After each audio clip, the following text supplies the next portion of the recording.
Hello, everyone. My name is Dan Skip Allen, and I am your host once again for the Top 5 Weekly. We did not have it on Saturday because I wasn't feeling well, and we just couldn't organize it for Saturday night. So Stephen and I have decided we're going to do it on Sunday night. And Andrew, like a good son, is spending his time with his mother. So enjoy your time with your mother, Andrew. And Stephen and I are going to talk about some mothers in movies. Well, I didn't really spend a lot of time, but I worked today, and then I got off and I went and saw my mom and said hey and whatnot. But my family, we don't care about stuff. I mean, we do, but we don't. You know what I mean? I decided to do the obligatory post on Facebook and thanking all our mothers out there and the ones that have mothers still alive, because my mother is not alive. So I live vicariously through other people's mothers and mothers in film. You know, this wasn't going to be the topic this week. And I just took a nap today and I woke up and I said, you know what? I'm going to see if I can convince the guys to do mothers in film. What a good topic for the Top 5 Weekly this week. And boy, do we have some good mothers for you, or some bad mothers. Let's get into it. Steven, introduce yourself. Hi, I'm Stephen Billings, and I'm here to talk. I think mostly good mothers. I mean, that's kind of what stance I was going for. I figured it was supposed to be all good mothers because it is Mother's Day, and typically we don't celebrate bad mothers on Mother's Day. No. We might talk about some bad mothers in our honorable mentions. Let's put it that way. All right. I think I'm with Steve. We're going to talk about some good mothers. There are some bad mothers out there in film that you can't stand. But that means they did a great job with their performances. Joan Crawford comes to mind in Mommy Dearest. Oh, What's your McCullough from Carrie? oh, Yeah. Oh God. So there are some bad moms out there, boy. What's her Oscars? You won an Oscar in for the comedian Gabourey Sidibe. What was it called? What was the movie? Precious. Wow. Oh, okay. Yeah. That was a brutal mother. She was brutal. All right, we'll get away from talking about bad mothers. We're going to talk about some good mothers. Stephen, what is your number 5 mother in film? All right. Well, this one's a personal favorite of mine because I really love this movie and this actress's performance in this film. Give me just 1 second. But this is from Juno, and it is Juno's mom, or stepmom, Bren McGuff. And I just really love because, if you've ever seen Juno, Juno's about this girl that has an unplanned pregnancy, and she decides she wants to give up the baby to another couple. And so in the movie, this mother, played by Allison Janney, her and J.K. Simmons, who is the father, who is actually Juno's father, real father, they just, when they hear the news, they think it's going to be something like, she's on drugs or something like. But then she tells them that that she's pregnant, and they're totally supportive, even though they're like, what were you thinking? But they're so supportive, and it's just. It's a real good, it's a good comedy drama, and the parents are just, it's one of them situations you hope for if it ever happens to you, that you have really good parents that actually support you. And there's a couple really good scenes with the mother where they're getting an ultrasound, and the ultrasound technician is kind of being a little bit of a douche, and she says something about and then the mom just goes off on the technician and basically just calls her a bitch, and it's really good. It's really funny, but she's in a lot of other stuff, and I just really love that character in the film, and just it's the type of mom in that situation. So that's my number 5. My number 5 comes from the world of animation, and Pixar has a great film called The Incredibles. And in The Incredibles, you know, it's a family, a mother, a father, and 3 kids, I believe, a little baby, a boy, and a girl. And I think I'll tell you what, a mother that really has to keep this family together, and it's kind of like a her character is called Elastigirl, and so a lot of these characters in the Incredibles is like they're like an amalgamation of who they are in the film. So she's an Elastigirl because she has to stretch. She has to stretch, you know, be a good wife for the husband and take care of the kids and do all this this stuff for the family. And of course, she's still a superhero, you know. And I'll tell you what, God, oh, I got her name on the top. It's Hunter, something Hunter. Holly Hunter. Holly Hunter is the voice of Elastigirl, and I just, you know what the heck, put an animated mom in there. I think she deserves to be on a top 5 list of moms in film. So I got Helen Parr, otherwise known as Elastigirl, from The Incredibles, as my number 5. All right, Steven? My number 4 is one that I just had. This was actually, you say this was easy, but I actually had a hard time with this because there's like a lot of different. It's whether the roles are bigger or smaller, but this mother's role is not huge in the movies in the sense of screen time, but whenever she's on screen, she is just like the best. Like, she's awesome. And that is Molly Weasley from the Harry Potter series. Molly Weasley, of course, is Ron Weasley and the rest of the Weasleys' mother. And, if you know, spoiler alert, Harry Potter does not have his parents, but Molly Weasley just takes Harry in as her own and just becomes his mom through the whole series, basically. Anytime that he needs a place to stay or needs help with anything, she's there for him. And if you don't know anything about the end of the Harry Potter series, she goes to town on Bellatrix and kills Bellatrix and says the famous line, "You stay away from my daughters, you bitch." Just she's badass. She's not only and take care of you, but she can also be a badass when she wants to be. And she also, I love the scene, I think it's in the second movie, where she sends the telegram that's her mouth on for taking the car. Love that scene. She's just a great character, and just, Molly Weasley. Great. Absolutely great choice. I mean, I'm thinking, I'm going down what am I going to do? I wasn't even thinking about Molly Weasley, and she's kind of like a stepmom to Harry in a lot of ways too. She was kind of like a stand-in for Harry's mother. And, sometimes you get characters like that where they're not exactly the mom character. They could be a nanny, or they could be a maid or something like that, but they're a mother figure. We're gonna kind of use any of those type of characters. So, I mean, just to be clear on this, mothers in film can be various different kinds of women in different roles, as long as they're kind of playing a mother type figure, so I just wanted to make that clear. My number 4 is, I'll tell you what, I'm a big fan of Clint Eastwood films, and I'm a fan of Clint Eastwood in general.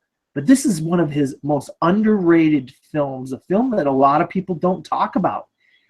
But it had some amazing visuals. It had amazing special effects. It had amazing, cinematography. But obviously the movie doesn't work unless the main character in the film works, and that's Angelina Jolie as Christine Collins. Now, at the beginning of the film, her son gets kidnapped. This is a famous story in the 1920s San Francisco area where all these children get kidnapped. And the whole movie, she's kind of having all these different emotional kind of breakdowns, and you know, and she has to go to work and she has to live her life, and she sees her son and these other kids walking around the street. She thinks it's her son. She's imagining, but the whole movie, she's still not giving up on her son. She's gonna try everything she can to find her son. And this is a very different role. We don't see Angelina Jolie in these kinds of roles. This is a role that you rarely see her in.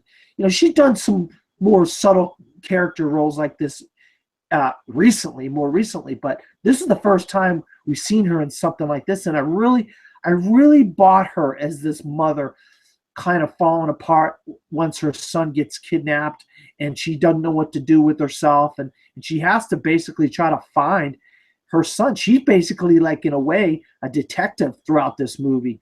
And it's a very underrated movie.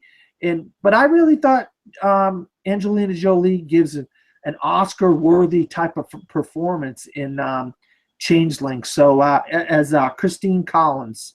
So just, if you're not a fan of this, or if you haven't seen this film, definitely go check Changeling out. All right, Stephen. We always do this between what can you remember? What was the movie that you remembered when you were younger? There was a mother character, like, as you go, wow, that mother really stood out to me growing up. A movie that you saw that had a standout mother performance or a mother character that you can remember. I mean, most of the early stuff would be animated stuff. So, something like, the Mother Dalmatian from 101 Dalmatians, or or Bambi, something like that with a mother character. So I mean, I don't know, I can't really think without saying anything about anything else on my list about anything earlier than in that area. But yeah, I mean, there were a couple animated ones, but what, a mother character that I remember, obviously she had her problems. All right. This mother had her problems and she had nervous breakdowns, but she forgot that she loved her son so much, and she went and decided to fight for her son. And was she wrong to give her son up at the beginning, near the beginning of the movie, and let the father take the son? Maybe. But did she, in our eyes, does she deserve forgiveness for going to court and getting some rights back to her son? And that's Meryl Streep in Kramer versus Kramer. I could not forgive her for giving her son up, but then she was redeemed for me, because I saw how much she did love her son, and she knew she made a mistake, and she wanted her son back in her life towards the end. I'm a man, so I kind of sided with the Dustin Hoffman character in Kramer versus Kramer. But oh God, that movie, that performance of both Dustin Hoffman and Meryl Streep, unbelievable in my opinion. Two of the just phenomenal performances. And as a kid, that really hit me hard, because I had a rough upbringing. I had a tough upbringing with my parents, and my father was, problems. But my mother, no matter all the problems she had, she fought for us. She clawed and scraped and did everything she could for us. And so I give my mother a lot of credit. But I did think the Meryl Streep character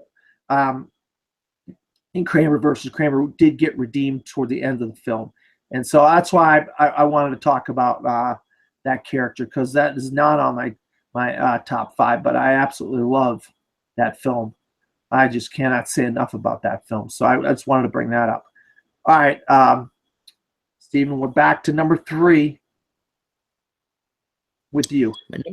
My number 3 is maybe the most badass mother on my list, and maybe on any list, and that is Sarah Connor, you know, she wasn't there a lot per se, you know, but it's not because she didn't want to be. It's because they decided to lock her up in a mental institution. But when she got out, you know, she made sure she could help protect him. And she taught him a lot of things to help protect himself. And I mean, the mom who's trying to save the world. I mean, she's trying to save the world, guys. That's a pretty good mom. You know, most of the time that's just a figure of speech. But in this case, it's real. She's trying to stop the damn robo-apocalypse. I mean, in this movie, she, you know, you see her in the first Terminator, she's this kind of defenseless, you know, waitress that's young, innocent, you know, and then the whole experience from the first movie changes her. And, you know, she has, spoiler alert, Kyle Reese's baby. And he meets his father who's younger than him. It's weird. But to me, the most up there with another one that might be on somebody's list. I won't say it, but there's a couple, two badass mother types. I think Sarah Connor's number one in my eyes, but in the sense of badassery, but there could be other ones. Well, I'll tell you what, I mean, I have to agree 100% with you, because number 3 on my list is Sarah Connor. I had Sarah Connor on my list as well. So you can't not, if you're going to do a top 5 of mothers in film, I mean, it is a tough to narrow it down to 5, you know. Definitely a 10, I'd be okay, but a 5 is really tough. But I think you could not include Sarah Connor. I mean, she is just, like you said, she's such a badass, and in the Terminator movies, you know, she's a different kind of mom. You know, she's trying to teach her son how to save the world. She's teaching him hard knocks, as you will. You know, they always talk about hard knocks. Well, this kid's got to learn the hard way, on the run, with freaking monster robots chasing them and stuff, and all these different kind of little things that you normally wouldn't learn as a kid. You got to learn this stuff or you're going to get killed. So I had to put Sarah Connor on my list as well, and at number 3. So Stephen and I agree with that one. Now number 2, I can't wait to hear your number 1 and number 2, because these are going to be some good ones. All right. Well, my number 2, this is one of my favorite movies, and for the main character, if it wasn't for his mother in this film, he might, you know, it's one of them characters that's like, some people might find this mother to be overbearing and and just too much, but really, if you think about it, this mother really gave him the opportunity to be the person, you know, to strive for things that, you know, ever let you strive for at the age, and that is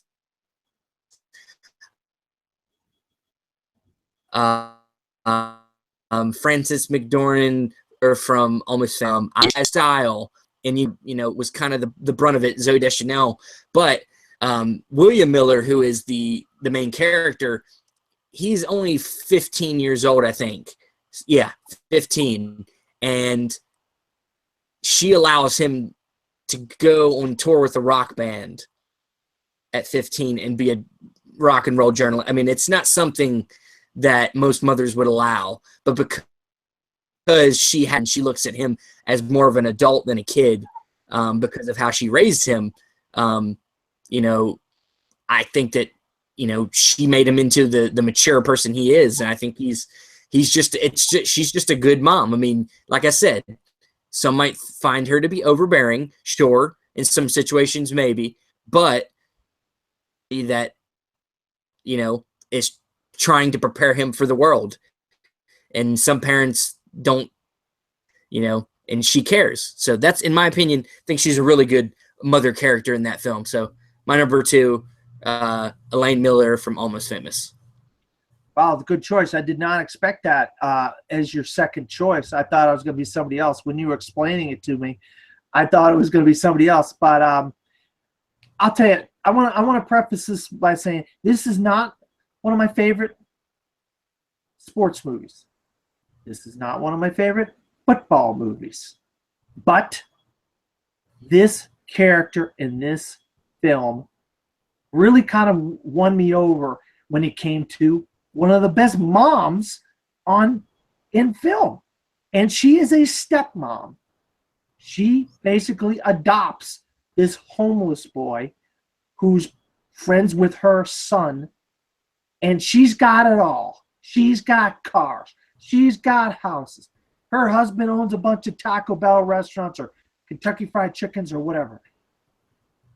But she feels more at home looking after this homeless boy and trying to help him out and giving him a place to live. She'll walk out on the football field, tell the coach what he's doing wrong, that he needs to protect her son. And her son needs to do this on the football field. What mom is going to run out there on the football field and tell the coach what to do? Never. Well, this mom does that. That's Leanne Toohey, played by Sandra Bullock in The Blind Side. I mean, like I said, I'm not a huge fan of this movie. But the character, Sandra Bullock, knocks this role out. And this is a true story. This is a real person. And she, if you've ever seen interviews with the lady, she's just like the character in the movie. Sandra Bullock knocks this role out of the park. And, it's no secret she won an Oscar for it. And, of course, Michael Orr later goes on to play for Mississippi State and then the Ravens. I think he's with the Dolphins now. But it's a feel-good movie because you feel like, wow, that's the kind of mom you want.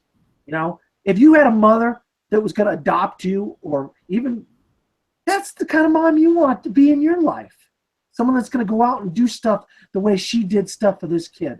And I cannot not like that performance. And there was no way I wasn't going to put Leanne Toohey on my top 5. All right, you got any honorable mentions, Stephen? I want to do honorable mentions after number ones now. That's right. I forgot you convinced me to change it last week. So we're going to do that from now on. Honorable mentions after the number one. And we're going into your number one. I can't wait. I have a feeling I know what it is, but let's see. All right. My number one, this is one of the most iconic moms because our main character never loses the chance to bring up that from his mom. As far as Gump, and that is Mrs. Gump. Forrest Gump. Look, this man. She raised a man who could say is a little bit mentally challenged, a little bit, but he ends up fighting in the war, getting shot at the buttocks, gets to meet the president. He does a lot of things, guys. He's a ping pong champion. She raised a guy that did all these things, and he's a good dude, and we hear about the advice all the time. Life is like a box of chocolates. She has a lot of advice, and it ends up working out. She's Sally Field, man. Sally Field is just fantastic. She's always good. And in the film, spoiler alert, when she dies, it's just so sad. She spent her whole life just giving her, even in the early scenes in the film where Forrest is, not able to go to the normal school, and she just, it's hinted at that she sleeps with the principal of the school to get her son into the school. Like, sure, morally that's not cool, but to make sure her son could get the education that he deserved. And that's for any mom. So it's just not only the character, but Sally Field just is one of them actresses, just fantastic. Always brings a lot to everything she does. And she's one of my favorite moms in film. So yeah. No, you're absolutely right. Like I said, if I had a top 10 list, I definitely have Sally Field on my top 10 list. In my honorable mentions, she's in there. She's right there in my honorable mentions. I just was going in a different direction than you with moms, and I cannot fault you one bit for putting Mrs. Gump as your number one, because she's an iconic mom in film. Stupid is, stupid does. Yeah. I knew that was coming. I should have guessed that was coming. But I had a different mom. A mom that went through hell and back in not one, but two films. Not one, but two films. And her name is Beatrix Kiddo, otherwise known as the Bride. And she literally, goes through hell and back. She gets buried. She gets, almost killed a couple different times in these two films, Kill Bill Volume 1 and Kill Bill Volume 2, just to get her daughter back that Bill has. And you see in flashbacks what happens at the church and all the different characters that she has to go through to get her daughter back and get to Bill. And obviously the title of the film is Kill Bill Volume 1 and Kill Bill Volume 2. So I'm not going to tell you what the end is. You know what the end is. Kill Bill Volume 1 and 2. But the thing is, it just shows you what a mother will do to get her child back and what she'll do for her child. When you take a child, that's an instinct that a mother has that you cannot take away from a mother.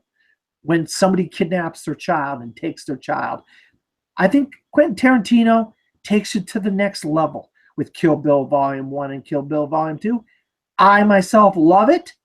I don't know how they could have done a Kill Bill Volume 3. I heard there was a rumor that the daughter of Vivica A. Fox and the daughter of Uma Thurman were going to be grown up and they're going to fight each other somehow. And they're going to, maybe like Keith Carradine was going to be like Bill's brother or cousin, or I don't know how they were going to do it.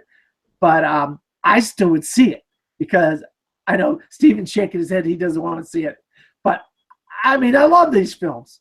So when you love something, you want to see more of it. Some people don't. Maybe they don't want to see more. Maybe more isn't enough. More isn't enough. I don't know, Steven. But I can rewatch the movies that are already good. Yeah, no, you're right. No, you make a very, very valid point. You're 100% right. You can watch Kill Bill 1 and 2 over and over and over without having a third one. But it was a no-brainer when I came up with this idea. I said, my number one is going to be Beatrix Kiddo, the Bride.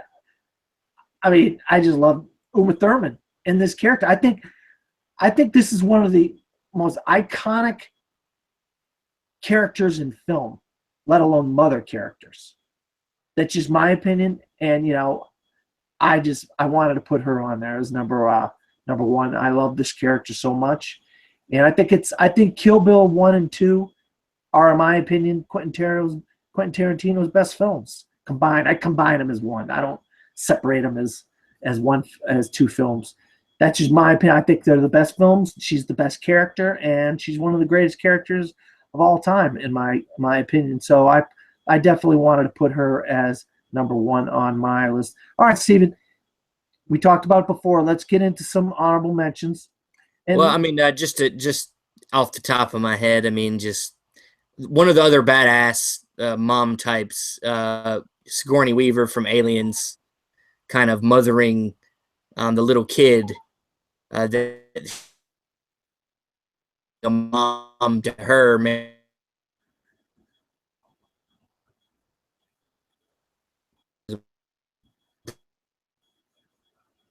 Some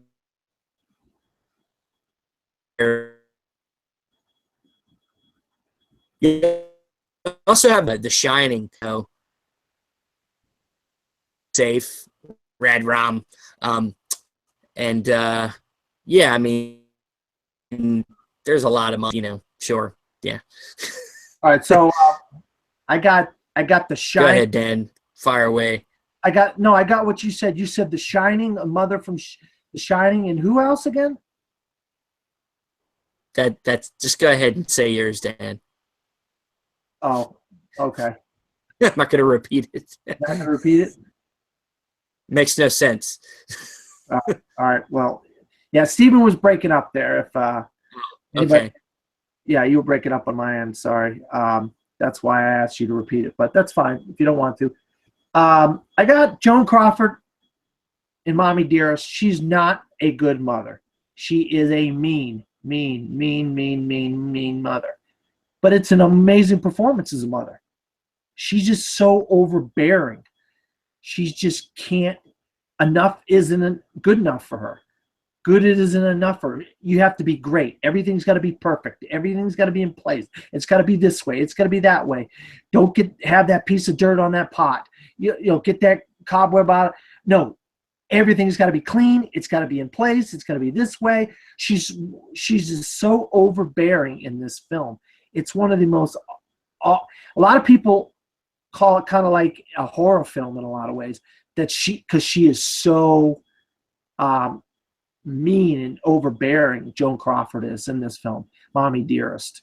Also, Mother in Psycho. We kind of really don't get to see Mother that much, but we know she's there. We know she's sitting in that chair. We know she's in the cellar or the attic, and then damn it, Anthony Perkins' character, Norman Bates, keeps alluding to her, Mother, all the time. We know about Mother. We don't know Mother's dead, but we know Mother's there. And a mother that, very recent mother, that won an Oscar for a young lady named Brie Larson, and she's only referred to as Ma. Two letters, Ma, M-A. And wow, what a phenomenal performance by Brie Larson as Ma in Room. It's a great film, but those two performances by Brie Larson and Jacob Tremblay in Room is what really anchor the film and what makes it a great film. But I'm glad. I appreciate you coming on and doing this kind of impromptu episode of Top 5 Weekly this week, Stephen. I know it's not the topic that we originally had planned, but you and I were. Well, I wish I could have, sometimes when we do these, like at the last minute, I don't get a lot of time to prepare. So, didn't I wish I had more to say, but I mean. See, that's all right, Stephen. You got to talk about some of the ones that you really love. You got Forrest Gump's Mrs. Gump in there. That was a really good one. We both had Sarah Connor. So you got some good ones. You definitely had some good ones. I couldn't argue with any of the ones on your list at all. But all right. So for Stephen, where can you be found? You can find me on Facebook, YouTube, Instagram, Film Club Central. We do the Film Club movie show this coming week. We're going to be shooting and releasing episode 4. We're going to be talking about aliens. Alien Covenant comes out this coming Friday, so we'll be talking about Aliens, the second film in the series. James Cameron directed. Look forward to that. Yeah, you can always find me at Dan Skip Allen on Facebook, Twitter, Instagram, and Pinterest, or at From the Fourth Row. I also do a podcast with my co-host Vincent LaSpada called The Best Damn Movie Show, which you can find this episode of the Top 5 Weekly on the Best Damn Movie Show YouTube channel. Also, Stephen and I and Andrew and Mark Tordai and Billy Polahan are doing a little series of videos called The 52 Must-See Movies and Why They Matter. Why some of these iconic films are so essential for everybody to watch. And we just posted a episode up the other day of Stephen and I, or Mark and I. We did talked about All Quiet on the Western Front, and Stephen and I recorded some episodes. So you're going to see all these episodes roll out over the weeks and months to come. So stay tuned for this series. It's a very good series based on Robert Osborne and TCM Turner Classic Movies. So for Stephen and myself, good night.